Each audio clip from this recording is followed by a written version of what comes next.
Recording by मां Saraswati recording studio Umgaon. Mixing by Rajesh Bedardi, Ajay दीवाना, कदम चौक मलमल।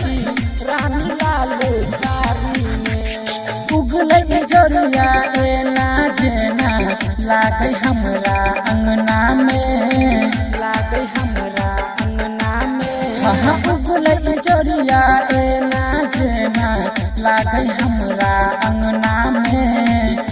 आई आहा बड़ा नीक लागै छी, आई आहा बड़ा नीक लागै छी, आई आहा बड़ा नीक लागै छी रानी ललका साड़ी में।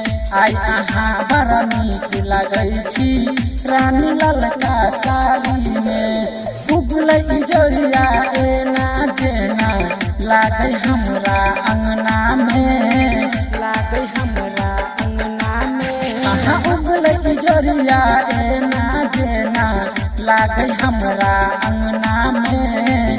आई आहा बड़ा नीक लागै छी, आई आहा बड़ा नीक लागै छी, आई आहा बड़ा नीक लागै छी रानी लाल साड़ी में।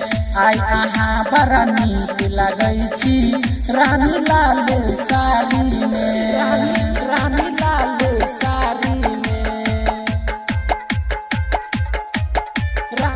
रानी लाल साड़ी में।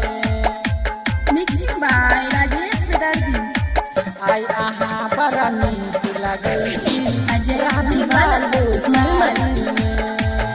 गम गम गम कैया आहा के बदन ये, गम गम गम कैया आहा के बदन ये।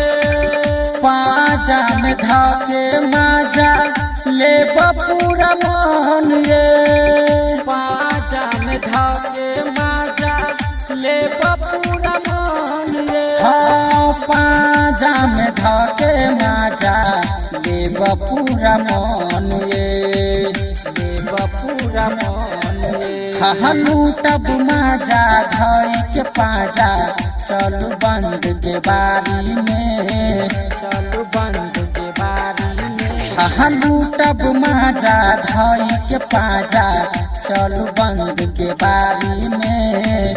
आई आहा बड़ा नीक लागै छी, आई आहा बड़ा नीक लागै छी, आई आहा बड़ा नीक लागै छी सजनी ललका साड़ी में। आई आहा बड़ा नीक लागै छी सजनी लाल साड़ी में, सजनी लाल साड़ी में। मिक्सिंग बाय राजेश बेदर्दी, सजनी लाल साड़ी में। आई आहा बड़ा नीक लागै छी सजनी अजय दीवाना, मलमल। रस से भरल है ठोर लाल लाल ये, रस से भरल है ठोर लाल लाल ये। आहा के जोड़ा नहीं है आहा छी जोड़िए, आहा के जोड़ा नहीं है आहा छी जोड़िए। हाँ आहा के जोड़ा नहीं है आहा छी जोड़िए, आहा छी जोड़िए। हाँ राजेश जी ने कहे आहा के लजत अखबारी में, लजत अखबारी में। हाँ राजेश जी ने कहे आहा के लजत अखबारी में।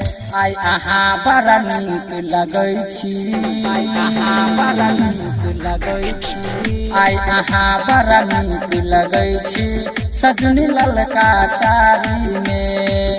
आई आहा बड़ा नीक लागै छी सजनी ललका साड़ी में, सजनी ललका साड़ी में।